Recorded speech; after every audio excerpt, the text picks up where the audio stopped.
So I'll call the meeting to order, 5:02. Nice to see everyone. Thanks for being here. Lynn, any need to reprioritize the flow of the meeting? I know we need to be on point tonight. We don't have a long time to meet. No, I think this is good. Okay, perfect. So we have a couple visitors here in the room with us, and then I see a few, and Michelle. And I don't know who public you. Oh, right. Oh, it is, okay. I'm trying to get off. So it'd be great to hear who would like to participate in public comment. Are you all here to comment or just to listen in? Well, I'd like to ask a few questions. Are they specific to before we start? No, well, I don't think so. You're discussing the budget. Right? Yeah, I heard about the budget. okay. Do you want to maybe we would put the questions at the end? Before, you'd probably want to do it right before you make your decisions about the budget. Sure, would that work for you? So we'll do public comment specific to the budget after we've gone through our discussion. Okay. And then any questions you have, absolutely, we'll make time for that. All right, thank you. Yeah, absolutely, you're welcome. Michelle or Ann M., are you interested in public comment today?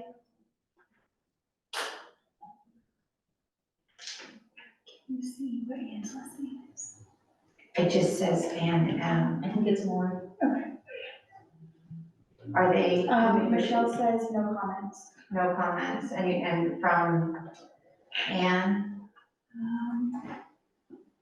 I don't see anything from Ann. Okay, well, if they change their minds, I'll make sure that we leave a little time at the end for any final questions, comment. Okay, so, then we'll get rolling with Morgan. I think we're going to the slideshow. We're going to bring up.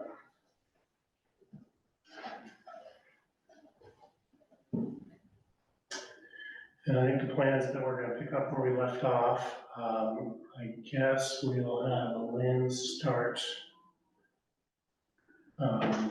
driving. So I think to Mary's point, we have about, I think, an hour. Is it an hour for this one? Because the other one starts at 6? Yes, 55 minutes. We have about an hour, so there's a lot of work this board has already done. So hopefully people understand the piece that we've already done. I just want to remind everybody of our general budget objectives as we were working through building this budget and then revisions to the budget, that we tried to remain focused on the board goals around students being on grade level literacy by the end of grade 3, by students being ready to graduate high school as for the class of 2028 by demonstrating proficiency through using the body of evidence around portrait learner indicators.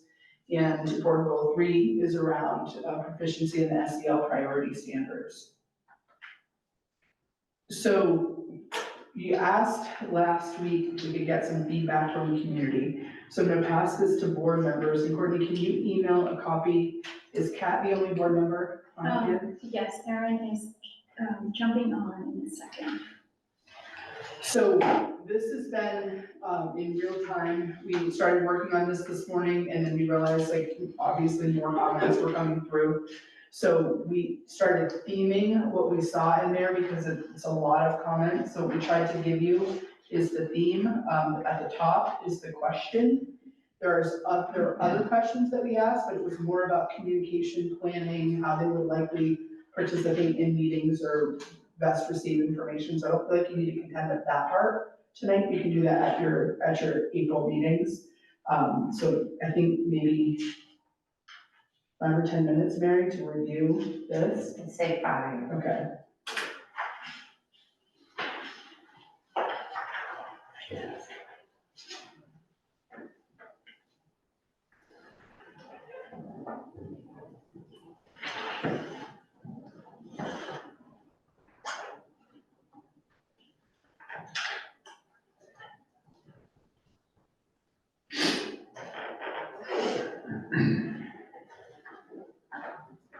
Lynn, did you say that you don't have it to email?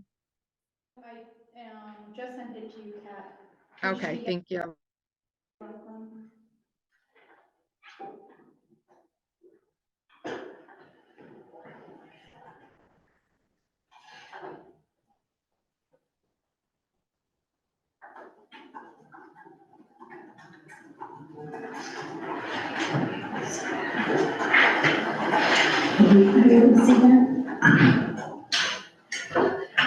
She's asking if they can see. Are we gonna be able to see that?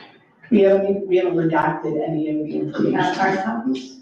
We haven't redacted information yet from this, so it isn't informed, we give it to the public.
Nothing like that.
Sorry I'm late, there's some confusion location.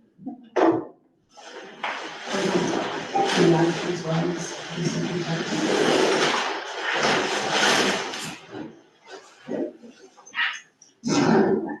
you have the card on you? Yeah, I remember this time.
Are we going to keep going because we've got the owl still going, Courtney?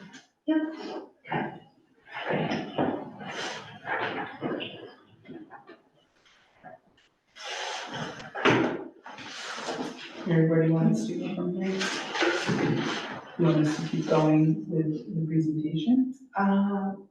I'd say let's go with the presentation and where we can weave in some of the themes from the survey, we will, where they're kind of relevant to the particular slides. Can you go back and refresh because we're updating the slide?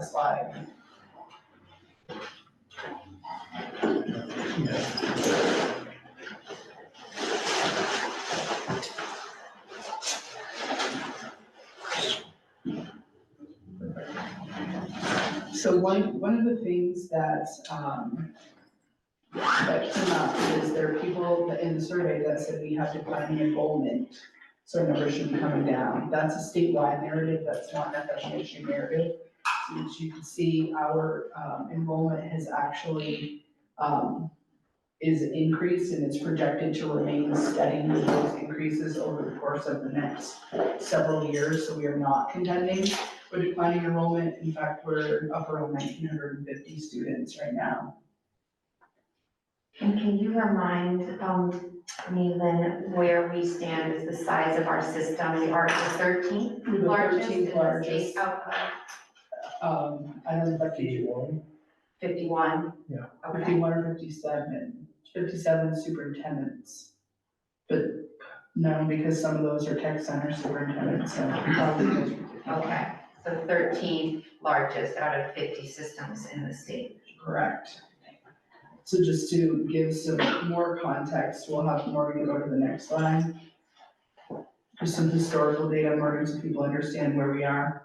Yeah, and these are as born for the town meeting day budget votes with the assumptions on the yield that we had back in January.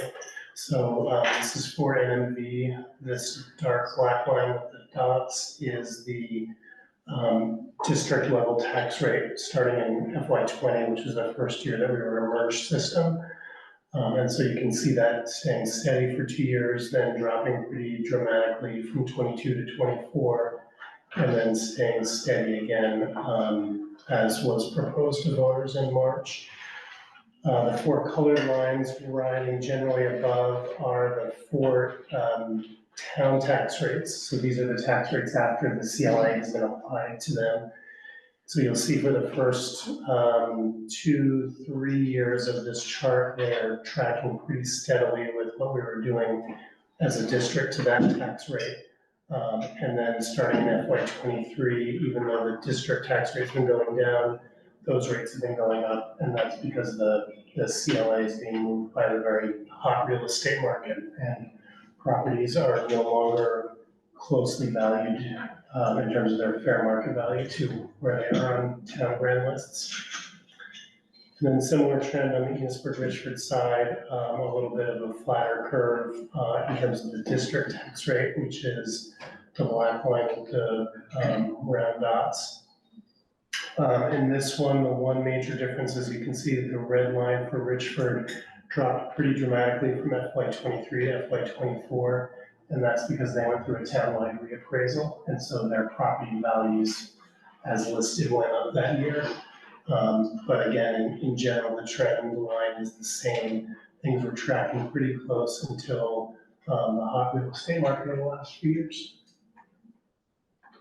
And it's very difficult for towns at this point to do these townwide reappraisals, at least I know that's the case in Montgomery.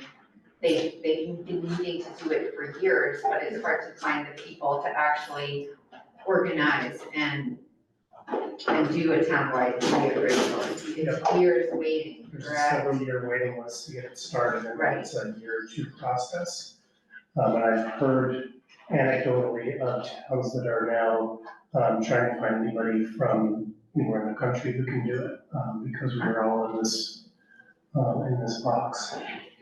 So the black dots are the ones that we have the greatest impact on in terms of what our spending does to tax rates. And that's why you look at it through the lens of the district tax rate, because before you apply the CLA, in this example, both Enosburg and Richford have the same district tax rate, but because the CLAs are different in each of those communities, that's why you see the discrepancy between what the anticipated tax rate will be on the bill. So I think one of the themes in the slideshow, you can go ahead, Courtney, there you go. Themes in the slideshow are about the central office functions. I think that people are not understanding some of the things we're required to hold at this level. I think that years ago, each school held many of the things that we're now required to hold here. So I went through the law book today. I found just two pieces that I pulled out to give some example and tried to summarize those things. So in the law book, in section, Title 16, section 261, A, that is under a section labeled duties of supervisory union boards. These are some of the functions listed that you're required to manage at this level.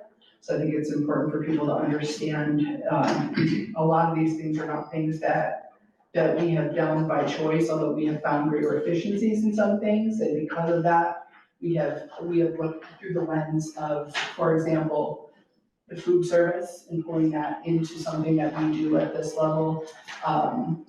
Early education, because of how much work there is in terms of licensing and X66. X166, I get the numbers wrong sometimes, which is our early ed students get to go to other early childhood programs. Can you help me with what I'm trying to say? In terms of, they can access either private centers or our public schools. And then, so there are pieces to that I coordinate. So those are all things that are done at this level rather than relying on principals to do it, because it's incredibly complicated and can be done more efficiently here, and it saves some of those duties and responsibilities from the principals. The other law that I just took a quick look at, which has been driving a ton of our work in the last several years, and for anybody who's listening that works in our schools, you'll recognize some of these.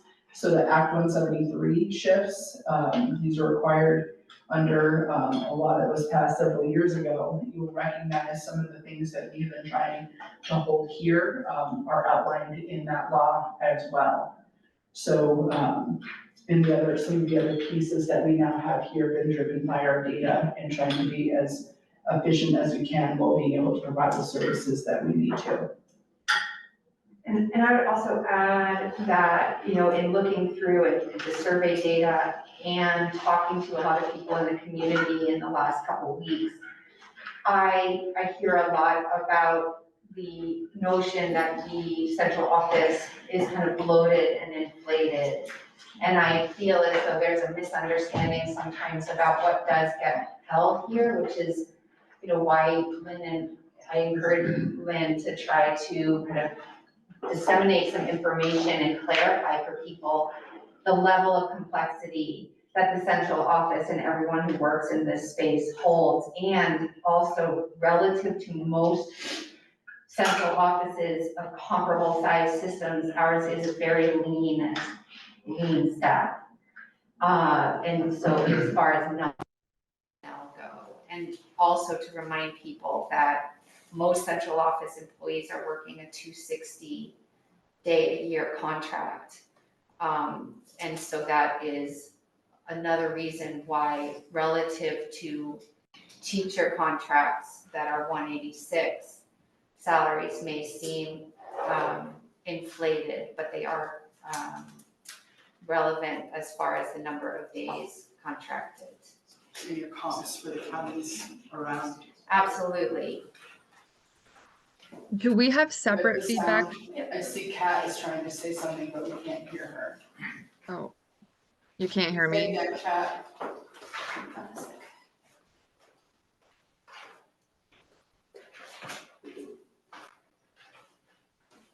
Kat, can you try again, please? Can you hear me? Yes. Do we have separate feedback from teachers? Like, did the survey go out separately to the teacher community versus the community? No.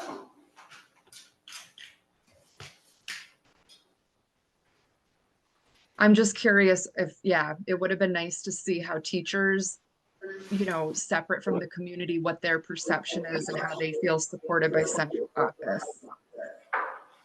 I think we have work to do there, Kat, because I think one of the things that we started doing during the pandemic was just doing the things and not really, we're not good about sharing the things that we're holding. Like, most people don't know anything about EQS requirements or the assurances that we have to sign off on every year, or all the bits that are up here in terms of statutory requirements. So we know that's work that we need to do to try to get people to understand more deeply what it is that we're doing here at the central office. So I'd like to think that they feel supported, but do I think that they all understand all the functions that we hold? I do not think that they clearly understand all the functions we hold. So I'm just being mindful of time, so I kind of want to keep us moving, and I think this next part is really important for Morgan to lean into. Did you cover 173? Yes, Okay. I showed that slide, right? I don't actually think that one showed while you were Sorry. speaking to it. So 173 was the law, was another part of a law from Vermont that required all of, sorry, I was looking on my computer, but not up there.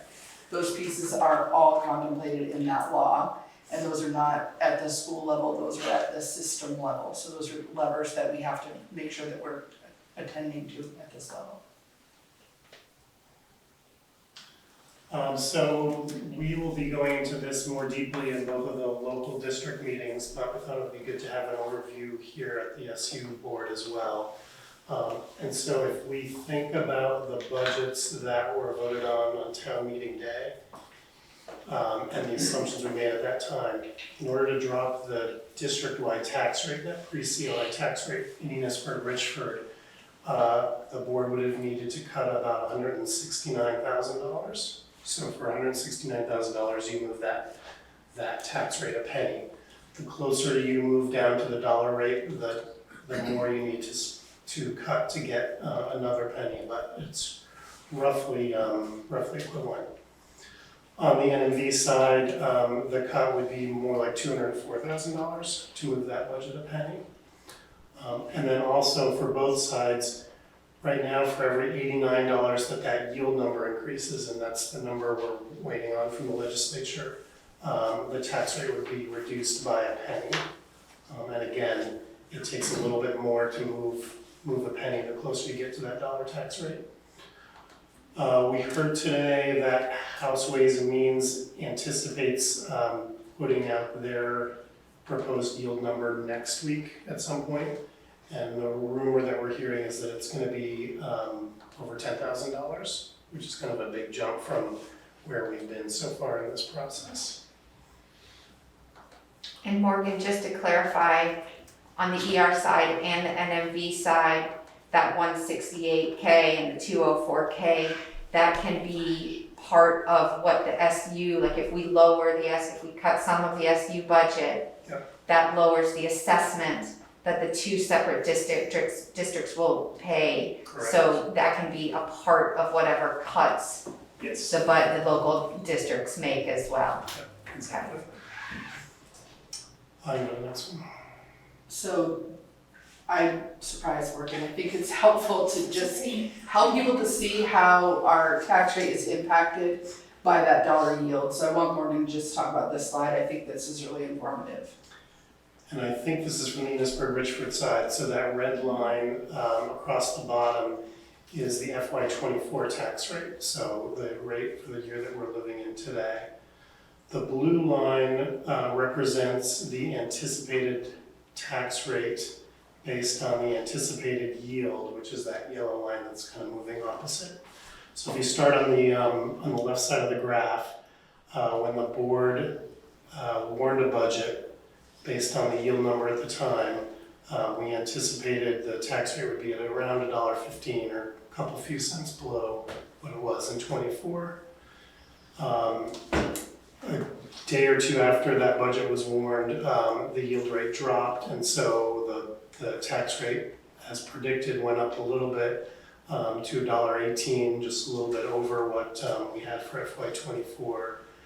As we worked through the next couple of weeks, you'll see the tax rate dropped again because that yield number went up. They made some more adjustments to their predicted revenue.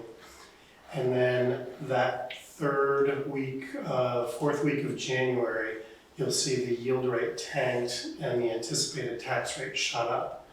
That was when the legislature started to get real data in terms of the cost of those sort of artificial 5% caps that were an original part of Act 127. So we'd all known that that was a factor in the background, but nobody had really good data in terms of what that impact would be. So the proposed tax rate shot way up. The legislature figured out that that was a problem. They couldn't just leave lying there. And so you'll see by the first week in February, they had started work on H850, which was the bill that changed that tax cap to a tax rate reduction. And so we've talked about this ad nauseum, but the tax rate cap gave some districts an incentive to add money to their budget, knowing they wouldn't have to pay for it. When they switched that to a tax rate reduction, we returned to a scenario where as you added money to your budget, your tax rate went up. They were getting a discount for the change in pupil weights, which we've been covering since the fall, but they were no longer getting free money. And so that number dropped down. What we're seeing now and what we're likely to see as we move on past the right side of the graph is that as those districts are withdrawing money, either rewarding budgets or facing defeated budgets, or they just tend to vote later in the cycle than other districts, that yield we expect will climb over $10,000. So we'll have to change the graph, and that will push our tax rate further down on both sides, really for everybody across the state. Can you explain the floor, Morgan, before we get any further in this? Sure. So in Vermont, there is no ability for a district to to lower its district rate below $1. If you're living in one of the GORs and you have no students one year, you might not have any education expenses. But because we're at a statewide system, the state still wants those towns to contribute. So they won't let anybody drop down below $1.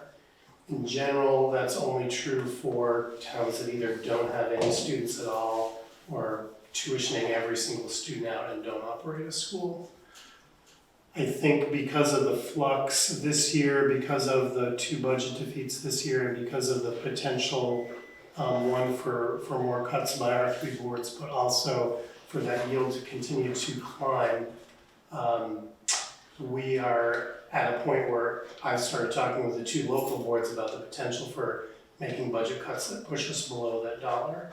And so if we have a tax rate of 99 cents, what that means is that the state is still giving us a $1 tax rate, and that additional 1 cent that we're raising is just going into the ed fund and going out to other districts. Meaning that we don't wanna cut so much that we're losing vital positions when we can only, when that bottom is, at $1. And it's a challenge because we won't know the final yield until May. I think the number that we get in the next 2 weeks is gonna be probably the most solid that we've seen this year. So we should know that yield number before our votes, Before our votes. but not before we warn new budgets.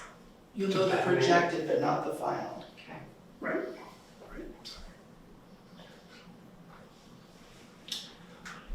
This is an example that I have not done for NMV yet, but we will be showing this to the ER board later tonight. And so this shows the impact of both the CLA and what a 1 cent decrease would mean to property taxes. So the top box is Enosburg, and you'll see across the top row, we've modeled it for 3 properties valued on their town grant list at $100,000, $200,000, and $300,000. If we stick with that $100,000 column, Enosburg's CLA is 74%, and so what that means is that the state has determined that that $100,000 house really has a fair market value of $133,800, and that's how the state adjusts property values for towns throughout the state. The tax bill for that $100,000 house for the budget that we warned for town meeting day, assuming that the yield stayed the same, would have been $1,485. If we had reduced that budget by $168,000 and brought that tax rate down by a penny, it would bring that tax bill down by about $13. You follow down in Richford, you'll see the CLA impacts it differently because their CLA is over 100%, and so the fair market value of that house is really $92,800, and that difference, therefore, by buying down that 1 cent would be about a $9 decrease. And you see it played out for higher value houses. So just to remind people of where we are this year, in terms of per pupil education spending in FNESU on the very bottom of that slide, the 2 blue lines represent the Northern Mountain Valley is the bottom line, and the next line above it is ER. 2 black lines represent, the first black line is Franklin County average, the second black line is the statewide average. The red lines are our neighbors in Franklin County. So you can see that we are significantly below anyone else in our area. We're way below the Franklin County average, and we're way below the statewide average as well.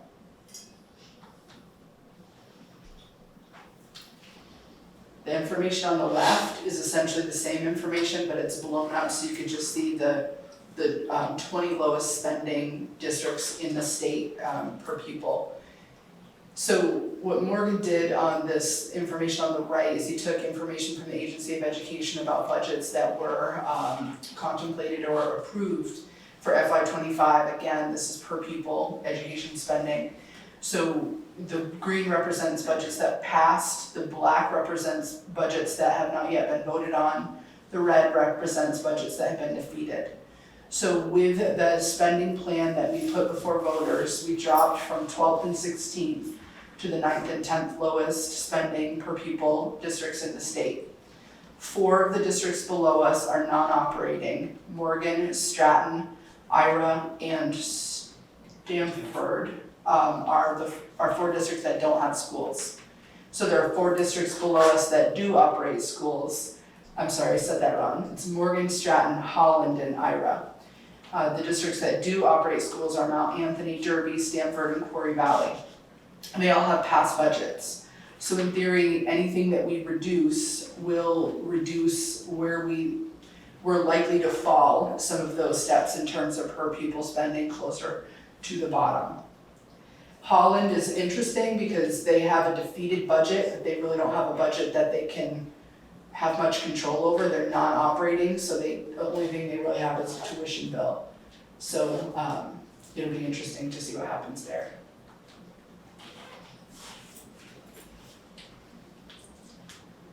So the last time we met, this is really where we left off. So you were contemplating a level of reduction, and then kind of another layer. So option one is where we left off with,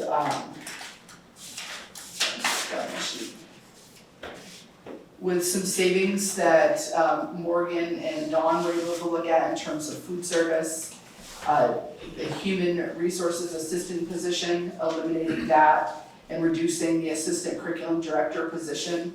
So that would reduce the overall SU budget by $212.272. So you can see what impact that would have on both the ER and the NME budget.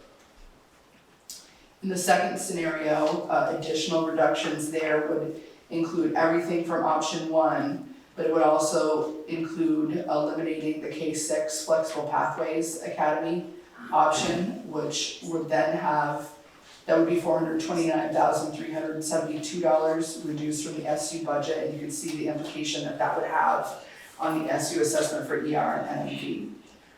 And Morgan, I'm gonna ask you to talk about the Medicaid grant change. Sure, I'm gonna send stuff around at least to the board members. And for those of you in Zoom land, Courtney's about to email it to you. So we talked a little bit about this. Currently, the supervisory union receives a Medicaid grant. We have in the past sub-granted that to local districts, and they've used it basically to offset some of the cost of their guidance counselors. There's some restrictions on how that money is spent, and guidance fits one of those buckets. We have also built into your local budgets a separate line item for supporting the after-school programs in all 6 towns. What we are proposing doing with this is to say that we will pull back those additional after-school program lines out of your local budget, and we're going to push your guidance counselors fully in your budget. We would use that Medicaid money to support the after-school program. It's a stream of money that fluctuates from year to year, but it also offers a lot more flexibility in that, unlike most of the money that we see in education, it's a pot of money where if we don't spend it in one year, we don't lose it. And so we think it's going to be more flexible for the after-school program to use, especially as we're anticipating the end of ESSER for them as well. And it would basically bring a reduction this year to the 2 local budgets. Not a huge amount, but every dollar is significant. So for the ER side, it would drop the local budget by about $37,000, and for the NMV side, roughly $161,000. And so this is one where I think there are very few budget cuts that don't involve some payment. This would be one of them. I think the food service changes we're proposing would also be one of them, because we're not proposing any reduction of scope. We're just looking at a little more of a runway, looking at what food costs have been this year and what reimbursements rates may end up being next year. And so we've been able to tweak those. That gives you a little bit of savings against the assessment. So our hope is that we get some feedback from the board about where you're leaning. I will say that my hope is around staffing, is that we would really like to maintain our existing staffing levels. I think we would be able to, even if we reduced in the Flexible Pathways Academy, that would have a staffing hit. But even if we reduce there, we have open positions that remain in the budget where we could offer those people that were reduced a different role. So I would really like us to see, I would like us to prioritize positions, not cutting the positions at the school level, because I think that our teachers are really important, and if we needed to hold on filling some positions, that we could do that. So I would like to, we'll talk about reduction in force after this, but with this proposal, even with option number 2, we would still have a place for those teachers who remain. Just How many positions in the K through 6 in place? So we already have noticed that one is not returning next year. There is one teacher and an interventionist. And there is an advisor that would still remain working part of their time at STEPS, doing some direct instruction for ELA, and they do some work in the 9 through 12 FPA, so it would be a portion of that position as well. If we went with option 1, like, is there a way to restructure FPA for teachers? Like a different way to go back to kids or offer family support in that way? Or is it kind of all or nothing? I don't know how we could, we've already reduced the administrative piece of that. That's something Gab's been holding in the new role. We have looked at how we could do it differently, and it isn't something that we can really contemplate. We ran the numbers. There are about, I think, 10 students that would be impacted. Do I have that number right, Gab? 10 on the K through 6 side. I think so. They have. And the What's that?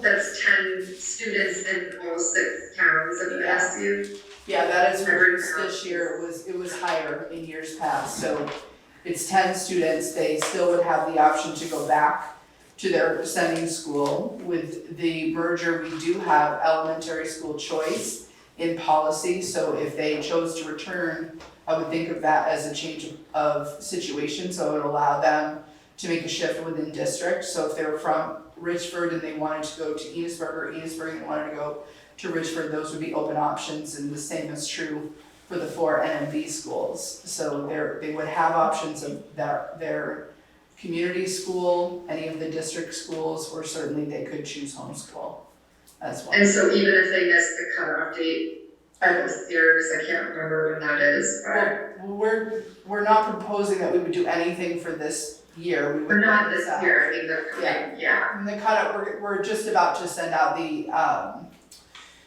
applications for elementary school choice. They're not due until May 1st. And last question, FPA still would remain available for 7th through 12th grade?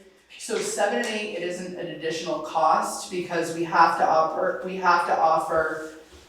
help me if I get this wrong, Gab, the advisor who would be doing the direct instruction for 7 and 8 students live could do both STEPS and FPA for those 7 and 8 students, and the other curriculum is through courseware, so there wouldn't be an additional cost for that. The staff within STEPS would have to do some advising.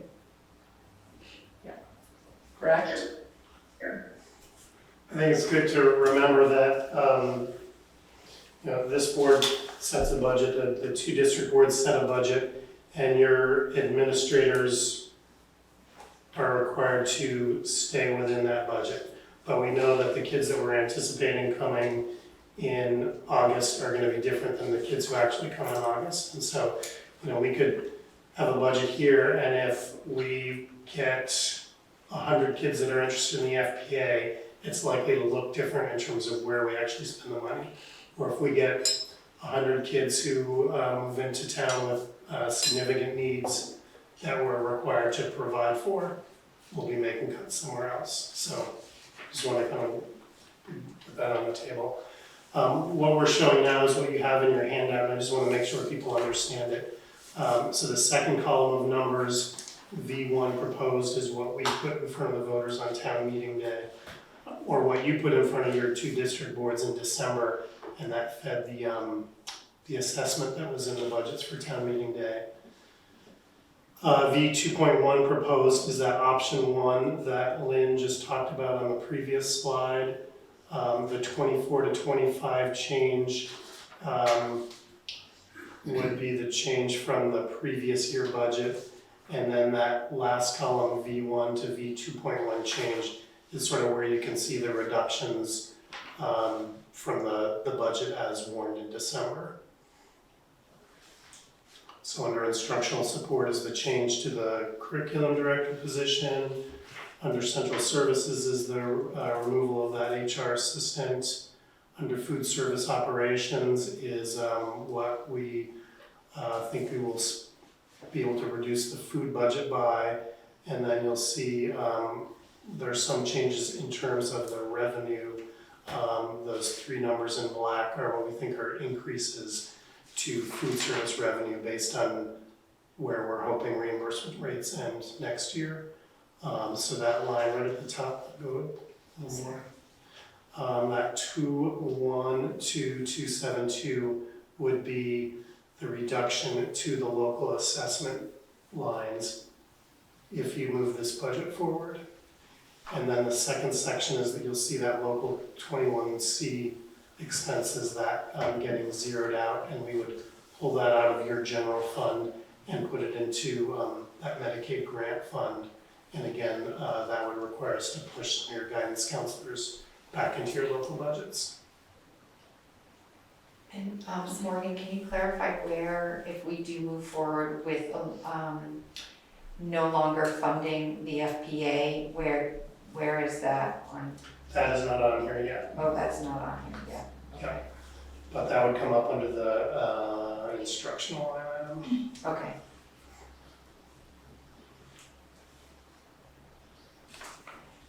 So Morgan, do you think you could, or Courtney, do you mind if going back to the slide that had the options? Is there anything beyond this that you want to tip the board to before we kind of deliberate around these options? Well, I think these were the options that you spoke about the last time. Yeah. If you decide that you want, if that hasn't gone far enough, then we'll have to look at other options. Right. So I know Enosburg, Bridgeford, you all are meeting tonight, and you're gonna do your board, versions of whatever many options you're looking at, and then NMB is on Wednesday. And just to remind folks of the timing, we're discussing an April 30 budget vote. There's nothing magic about that other than it's a Tuesday and most people are used to voting on Tuesdays. Yeah. NMV has more flexibility in terms of the lead time For warning. for warning a budget. Enosburg, Richford needs basically 33 days in order for us to get it in the paper within 30 days. Gotcha. And so they could push off to next week, I believe, and we would still be able to hit the April 30th deadline. If you all are not ready next week to warn a budget, it's gonna mean pushing that out later. The two sides don't need to vote on the same date. I think it's gonna be less confusing for people if they do. Less confusing to vote, if voters. everyone votes on the same day, I agree, okay, so thoughts from the board, from folks about these two different scenarios? And where people are leaning? I'm leaning toward option 2.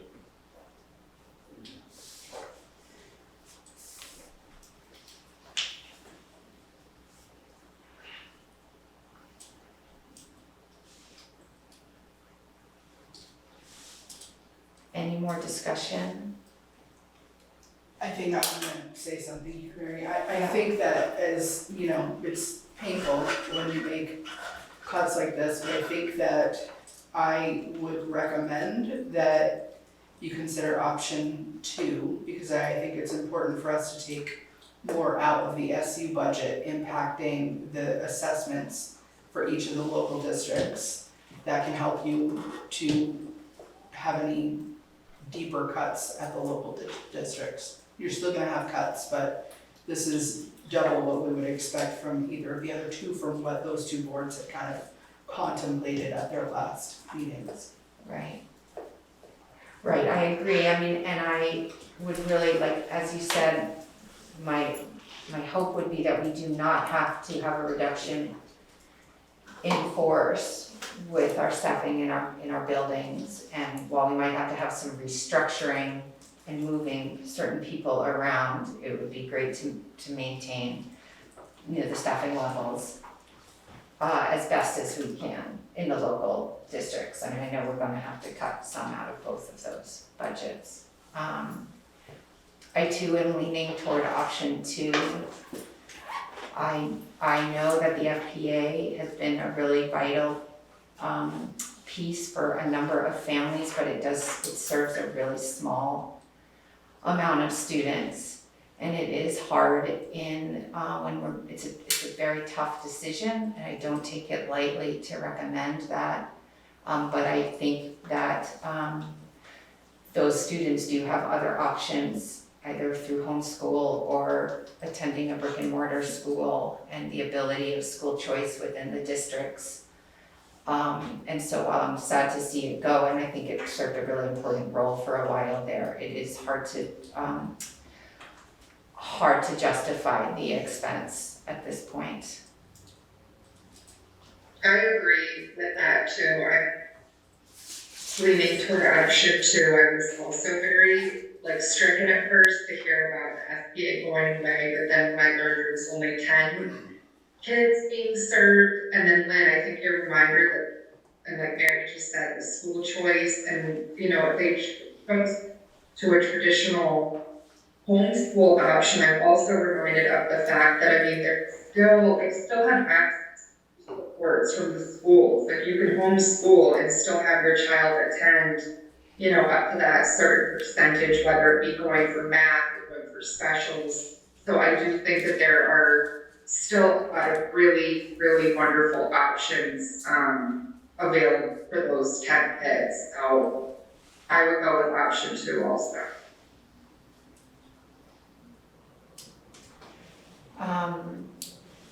Sarah, any thoughts that you want to share? Looking at option 2, but my question is, it would be option 2 plus the Medicaid grant change, right? So you're looking at. Right. I would recommend keeping the Medicaid grant. Yeah. So I just want to put a pin here for just a second. I want to acknowledge that we are kind of running short on time, and we have some questions from our visitors. So maybe before the board finally signs off, this might be a good time if you all had some questions that you wanted to share. Well, you have answered some of them, but it was the perception of many, including me, that one-time monies were spent for new hires this year, and now we're funding them in this coming budget, out of our budget, correct? There are some positions, let me just see if I have my hands on. You have it readily available, Morgan? I'm sorry, I'm getting this other version ready to show. What was the question? So one time, there were some things through ESSER that we funded, like the family engagement. Some of those are gonna come up for conversation. They're not at the SU budget, they're in the local budget, so they're gonna come up for conversation in those district level discussions. UNL was not. No, it was family engagement, instructional coaches, director of AE, virtual academy. Those are in the SU budget or in the? They're currently in the ESSER grants, and they are being proposed either cut, moved into the SU budget, or moved into the local budget, and it kind of depends on the positions. Okay. So how much of that increase of 859,000 something was due to those new hires? The 859,000, the spending increase on the ER side? Yeah. Do you have that part, Morgan? How much of it was new hires versus, I don't. We had a significant increase in food service, transportation, and then healthcare costs, kind of the major drivers. And then those positions, there's probably a total of 3 Well, 5, but that's changing right now, so I don't want to give a number. Yeah. And then family engagement coordinators went to the local budgets, along with an assistant principal position. And how much has this new facility increased the supervisory union's costs in comparison to being in Richford? Well, we had to rebid the project out, and the bid that we got for this place was actually lower than the bid that Richford put in. So the cost would have gone up for the square footage we needed. Based on square footage? Yeah. And that includes utilities? Here, it's a triple net lease, so it doesn't include utilities in there. But Richford's did, correct? It originally did, it wasn't clear on the bid that they put in.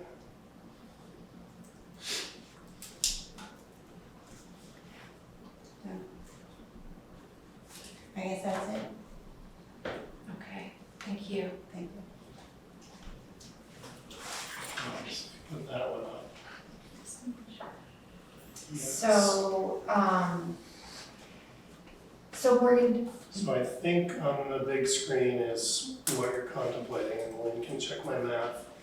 So it'll be an additional 217,100 out of that direct instruction line.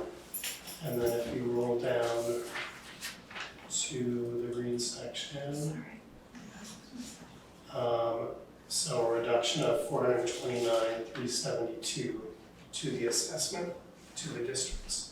And that's split roughly 60% to Enosburg and 40% to NMV. yeah, And that's based on enrollment. yeah. Are those after-school changes in there? The after-school changes are in there as well. I do want to just say something about that because I think there's a misconception that we're trying to eliminate the after-school program, and it's shifting where that funding is coming from. That came out loud and clear in the community feedback, is that people do not want to lose the access to the after-school program.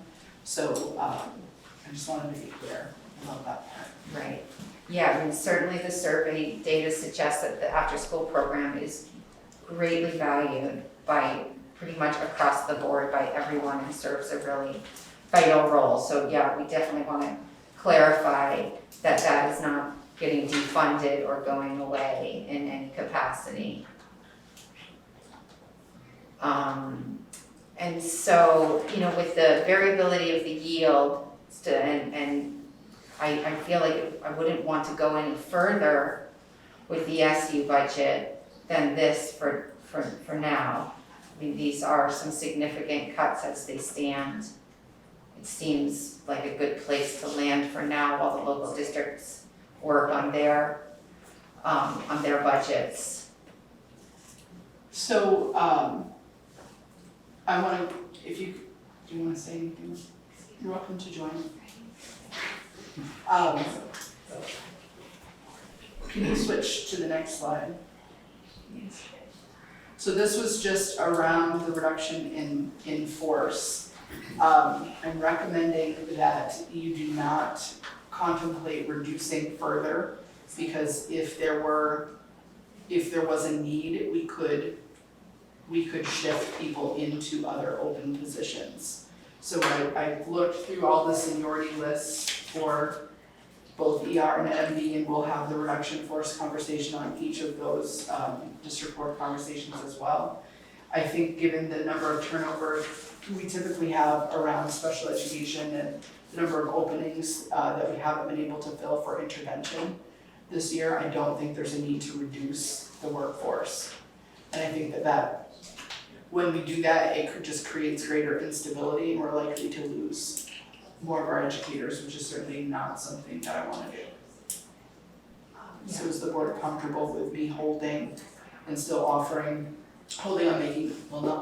not making reductions other than what was contemplated in the cuts that we just made? And I'll have those conversations with the impacted employees about what we would offer them by way of transfer, but then not making any other reductions and pushing out all those SU contracts on April 1. Yeah. You know, and I think that it bears mentioning, you know, there's a lot of detail and, from the surveys and really helpful. And, there's certainly a lot of themes, common themes across, and I really want people in the community to know that the board understands the pressure on taxpayers, as taxpayers ourselves. We feel it too, and it's a challenging needle to thread between trying to not be at the very bottom of the state spending average per student, because we want to have an excellent school system and we want to provide opportunities, and the cost of doing business today is expensive. And so it's a tough needle to thread, and the board really is doing, and the board and the administration, we're doing our best to try to find what that balance is and be pragmatic. And for the people, who wrote in about living on fixed incomes and living on disability, we hear you and we understand, and we're trying to be really thoughtful and judicious in the decisions that we're making.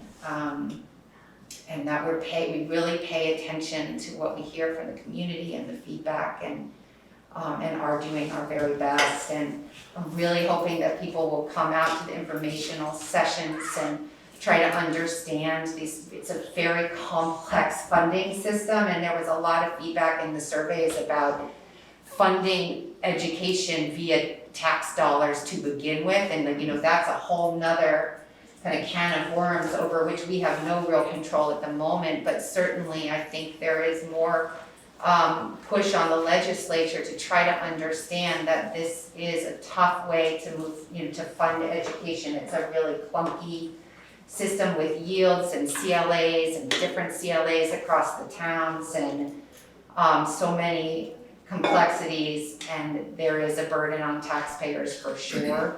Act 127 is helping this particular system, our system. We are actually advantaged by the changes in Act 127. And so I'm just hoping that people will kind of continue to watch the meetings that we had, the informational meetings that are recorded, come to the new ones that we'll be hosting in advance of the April 30th vote, so we can really try to impart to people what we're doing and what it's going to take to try to get a budget that works not only for our students but for our community. The other thing that I would say about one piece of that is we were intended to be benefited by Act 127. The reality is we lost some of that benefit from cuts and from what's happened to our dollar yield as a state. So I think that one of the things that I took away from the comments on the survey is I think we need an FAQ, because I think that the way the news is representing the reality doesn't fit exactly here. People thinking that we have declining enrollment and we have too much spending, like we don't have good enough outcomes. If you look at where we're spending, or if you go back to that visual that I shared with all of the lines, this year in FY24, we're the 12th and 16th lowest, and our spending is about half what people at the top, the one before that, Courtney. This one? Yeah. So if we're way down there and you're looking at what the per pupil spending is in other systems, and we want similar outcomes for our kids, it's pretty hard to compete with that. We can't compete with the salaries that those places can offer, and we can't compete with the opportunities that they provide for their students. So I think it's just, this was an attempt, and I think that some of this narrative has taken us a little bit away from that intent, unfortunately. So I'll just, because we're over time, I'm just gonna say quickly, I think communication planning, I hope that the board has trust in us to take what we've learned from the surveys and move forward with communication planning. You can expect that we'll be doing some surveys with board members to just check on your availability to do informational meetings in our communities. We've learned there were some great suggestions around like front porch forum and more flyers in the community mailing instead of linking, because some people don't have access to internet. So I think we'll take all of those recommendations in terms of getting information out to the community.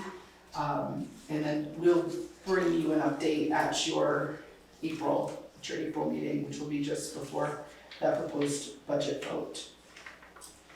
Great, thank you both.